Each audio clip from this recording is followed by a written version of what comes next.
Tutorial panduan pemakaian mesin Cliff F5. Halo teman-teman, selamat datang kembali di channel Absen Dulu. Pada video kali ini kita kembali membahas mengenai mesin absensi. Untuk mesin absensi yang kita bahas kali ini ada dari Cliff dengan tipe AF5 ya. Mesin absensi ini sekarang ini cukup banyak digunakan ya, karena selain karena penggunaannya yang cukup mudah, tarik reportnya juga cukup mudah, harganya juga terbilang cukup terjangkau ya. Untuk spesifikasinya sendiri, kalau kita boleh lihat di sistem lalu kapasitas, nah untuk kapasitas jaringannya sendiri itu ada di angka 1000, passwordnya pun ada 1000, data scan-nya ada 100.000. Nah ini cukup ya. Lalu kemudian ada sistem lock di angka 1000. Begitu. Saya rasa untuk spesifikasi segini cukup ya, cukup mumpuni lah. Nah, kemudian bagaimana cara setting untuk user, untuk jam kerja, shift dan sebagainya. Nah, itu kita bisa masuk ke menu setting. Nah, kemudian untuk kolom perusahaan ini kita bisa beri nama sesuai nama perusahaan kita. Saya beri contoh PT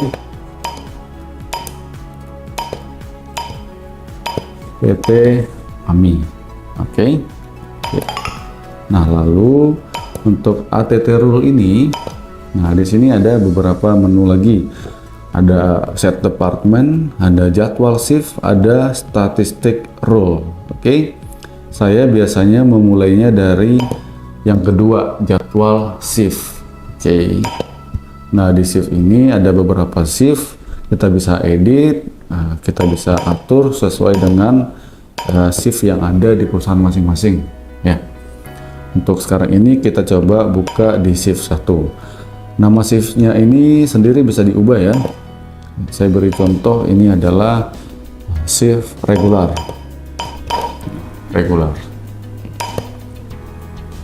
Nah, untuk jam kerjanya sendiri sudah ada ya di sini ya. Ada jam masuk AM, pulang AM, masuk PM, pulang PM, dan di bawahnya ada untuk lembur in dan out ya. Nah, kalau kita lihat di sini, jam masuk AM itu ada di jam 8.30. Nah, kemudian untuk di pulang AM ada di jam 12, masuk PM jam 13, dan pulang PM itu di 17.30. Nah, kenapa seperti ini? Biar saya jelaskan sedikit ya. Jadi masuk AM itu adalah jam masuk karyawan ya, pagi, jam masuk pagi. Nah, kemudian untuk pulang AM ini biasanya digunakan oleh perusahaan-perusahaan yang mengharuskan karyawan check out ketika dia keluar istirahat atau di jam istirahat lah. Nah, ketika dia sudah selesai istirahat, dia check in lagi, masuk PM jam 13 gitu ya. Nah, kemudian di sore hari untuk pulang, dia check out lagi di 17.30 atau di pulang PM, seperti itu ya. Oke, lalu kemudian kita beralih ke shift kedua. Shift kedua ini bisa kita ubah, kita beri contoh namanya OB ya.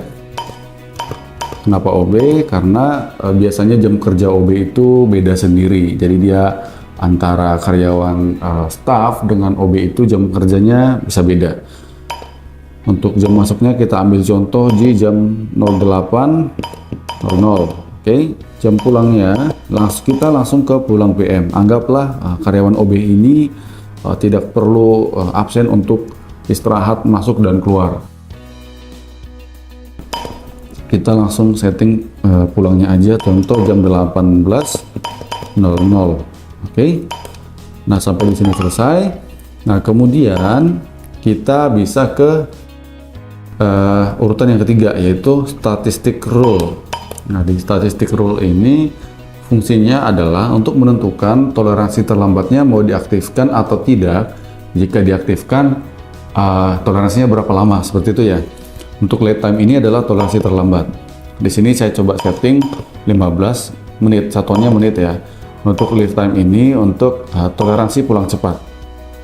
Contoh saya buatkan 15 menit juga. Jadi karyawan bisa telat atau dapat toleransi terlambat itu selama 15 menit, dan pulang itu bisa pulang lebih awal selama 15 menit, seperti itu ya.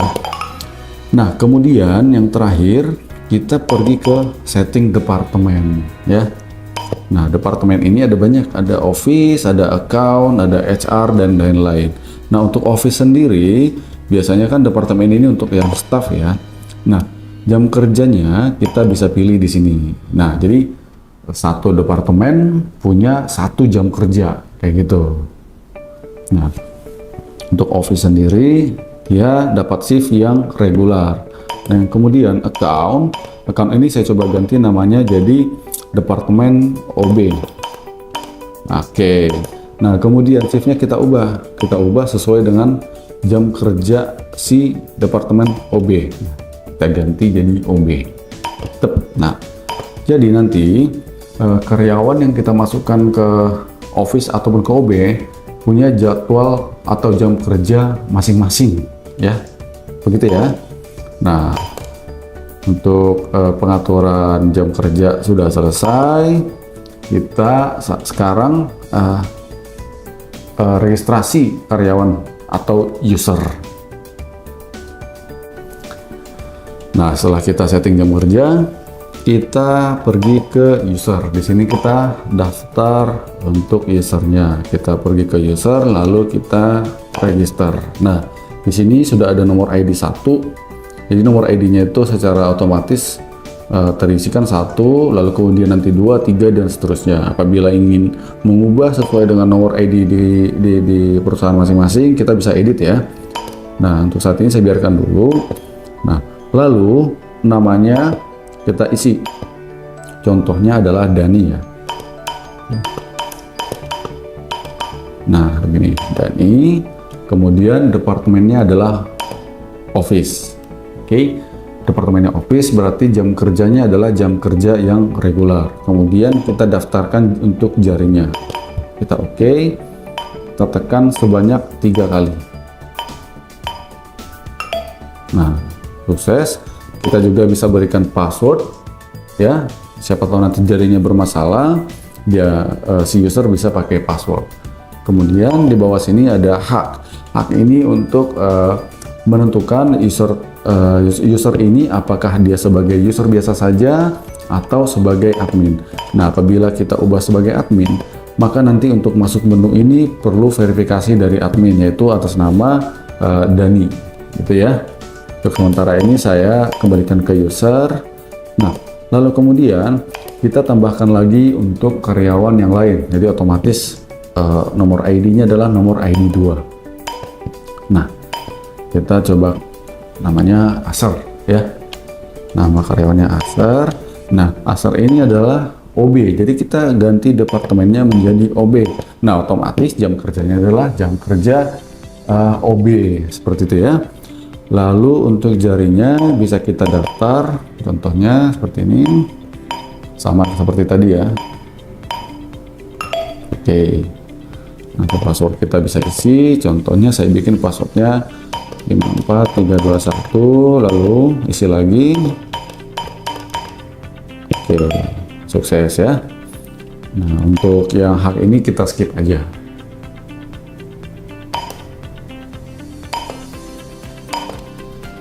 Sekarang kita coba tes untuk absensi. Terima kasih. Absen diterima. Terima kasih. Oke. Terima kasih. Oke, berhasil ya. Nah, setelah kita cek, kita tes untuk absen. Nah, untuk tahapan selanjutnya adalah cara untuk menarik laporan. Oke. Di sini saya punya flash disk 4 GB ya. 4 GB cukup. Nah, caranya bagaimana? Kita masuk ke menu, lalu kita ke menu yang unduh. Ke menu unduh, lalu kita pilih yang laporan. Pilih laporan, tentukan rentang tanggalnya. Nah, kita mau ambil laporan dari tanggal berapa ke tanggal berapa, ini kita bisa edit ya. Kemudian kalau sudah, kita tinggal download.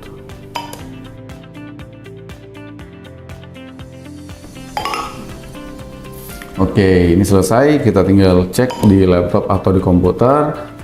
Nah, untuk bentuk laporannya, formatnya adalah Excel. Jadi cukup simpel ya, kita nggak perlu pakai software lagi. Kita tarik data, hasilnya langsung berupa Excel. Nah, kita bisa cek di komputer untuk hasilnya. Terima kasih sudah menonton video kami. Semoga bisa membantu. Support kami selalu dengan subscribe channel ini, like dan jangan lupa share video ini ya. Absen dulu.